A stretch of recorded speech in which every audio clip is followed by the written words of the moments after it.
Hey Run Junkies, today I'm going to have a little bit of fun and we are going to talk about some terminology used in running specifically, but also in a lot of endurance sports. I think it's going to be a lot of fun. There's a link in the description below to an active.com article that includes some of these. I also got this idea from a lot of you who have engaged with me on Facebook, so let's get started. The first one for today is PR, or personal best.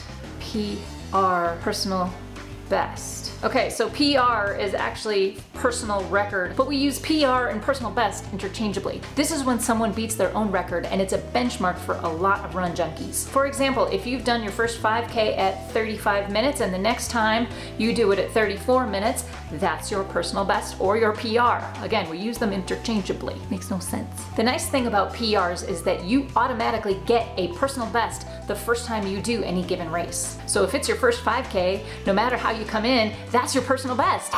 You can also say that you have a personal best on one specific race. My Boulder 10K time is my personal best because I've only done that race once. That's how this works. It's so exciting. Hitting the wall, also known as bonking.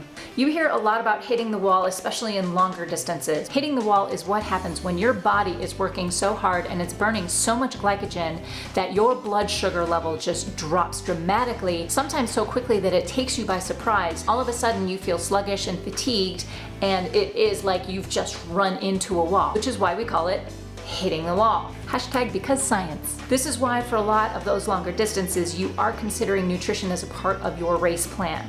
LSD stands for long, slow distance. What did you think it stood for? Long, slow distance runs are programmed into any training plan for longer distance races. You're not going fast, you're not raising your heart rate very high, and you're not pushing yourself. You're just going for distance and length of time. And now for one of my favorites, the SNOT rocket.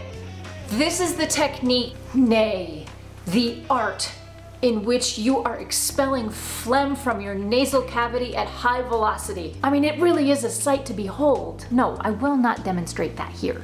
As your body gets moving over long distances, it starts to work a few things loose. Most runners and cyclists don't really carry tissues with them. Some of them do. Some of them actually, think ahead. But the SNOT rocket is truly a rite of passage for a lot of endurance athletes. I will say that during my Ironman, I was riding behind a woman by the name of Erin, and I remember having a whole conversation with her about how she perfected that art. It was truly awe-inspiring. I mean, I can't. There is a downside to the SNOT rocket. What if you missed? The reason why this is an art is because a good SNOT rocket hits no one. It doesn't land on your shoulder or your shoe, and certainly not the rider or runner behind you. That is what makes SNOT rockets high art. And the last one for today, but certainly not least, I can't do this without laughing, FARTLEK.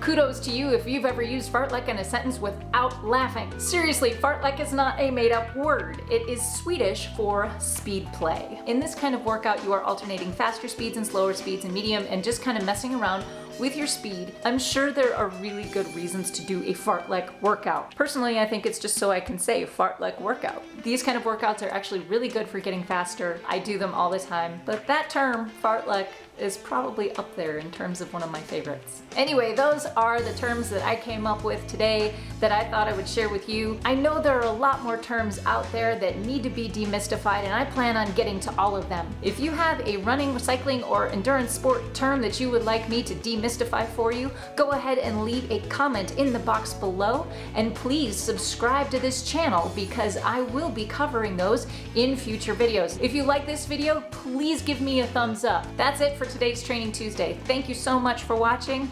Get out there, go find your awesome, and in the meantime, FARTLEK! Happy running.